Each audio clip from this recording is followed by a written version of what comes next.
Donc, vous allez imaginer maintenant que c'est l'hiver ici. C'est pas difficile à imaginer ce soir. Pas de problème.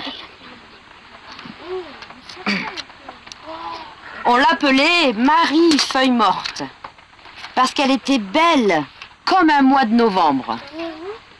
Je l'ai toujours vue vêtue d'une simple robe de toile grise, le visage cerné par une longue chevelure ténébreuse et lisse.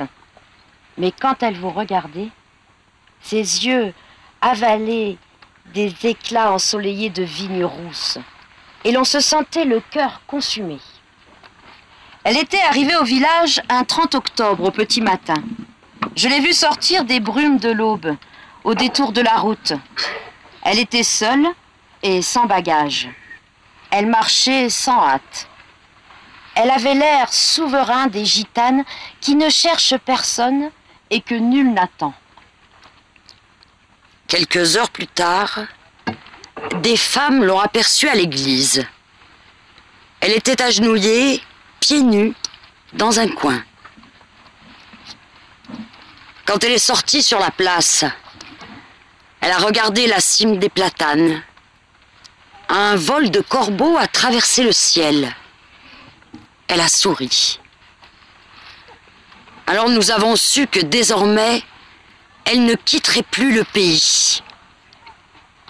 Mais personne n'a tenté de lier connaissance avec elle. Elle s'est installée dans une bergerie sur la colline. Et là, fièrement, elle a vécu. Je ne sais de quoi, je ne sais comment. Un dimanche, elle est descendue au village, vers midi.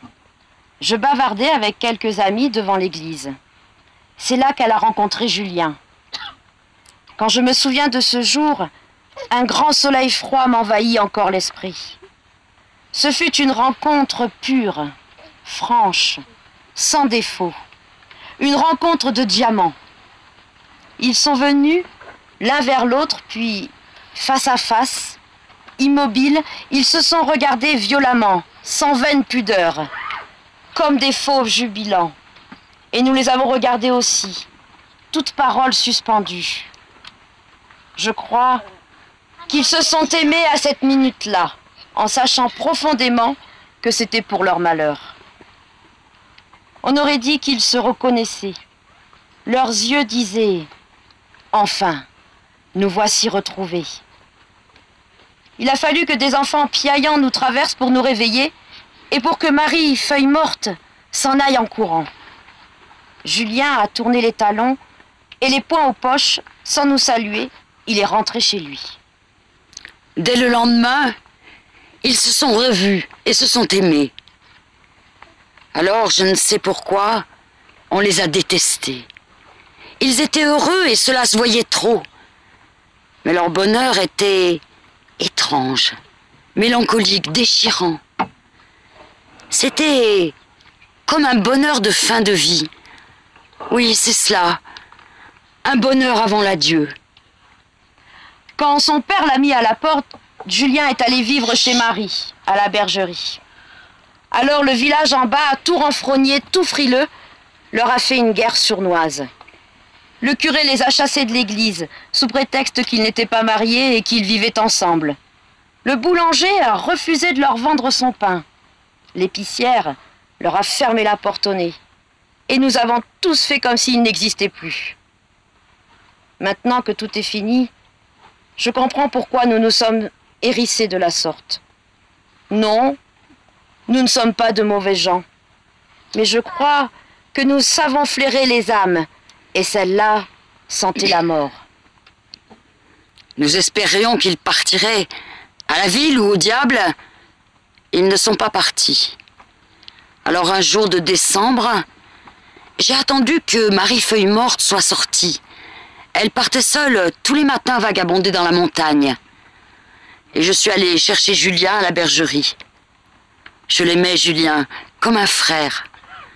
Je ne l'avais pas vu depuis un mois et j'ai failli ne pas le reconnaître. Il était maigre, pâle, hirsute. Il avait un regard halluciné.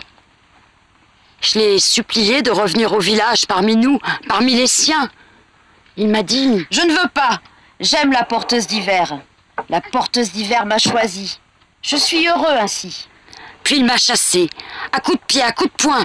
Il était fou. Oui, il était déjà trop fou. La porteuse d'hiver, c'était une légende. Ma grand-mère nous l'avait contée un jour d'enfance. Je me souviens.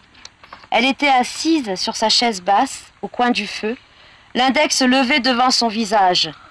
Nous étions couchés par terre devant elle, le menton dans les poings, les yeux brillants. « Si une inconnue frappe à votre porte, entre les vendanges et la première neige, n'ouvrez pas. C'est la porteuse d'hiver. Elle vous ferait froidure. Elle vous ferait douleur. Elle vous ferait nuage. » Et puis, je ne sais plus. C'était un conte comme on en dit dans les campagnes. Une histoire à faire peur ou à dormir debout, selon l'humeur. Après-midi, je les ai vus monter sur la colline jusqu'au torrent. Il faisait grand vent. Marie-Feuille-Morte courait devant. Elle entraînait Julien par la main. J'ai crié, je les ai appelés. Ils ne m'ont pas entendu. Un instant, ils ont disparu derrière un rocher, puis ils ont escaladé la cascade. Là-haut, bien droit sur le ciel, face à face, ils sont restés immobiles, semblables à des arbres noirs, un long moment. Marie est tombée la première à la renverse, comme si elle s'abandonnait au vent. Puis Julien a bondi dans le vide, les bras ouverts. Quand je suis arrivée sur le roc, je n'ai vu qu'une grande colère d'écume sur les tourbillons d'eau verte. J'ai couru au village, j'ai dit partout la nouvelle et tout le monde est monté. Nous avons sondé le gouffre. À la tombée de la nuit, nous avons hissé le pauvre Julien sur l'herbe sèche. Ses yeux étaient grands ouverts. Il avait vu venir paisiblement la mort. Nous l'avons porté chez son père. Le lendemain, il a fait si froid que la cascade a gelé. Nous n'avons jamais retrouvé Marie-Feuille-Morte, la porteuse d'hiver.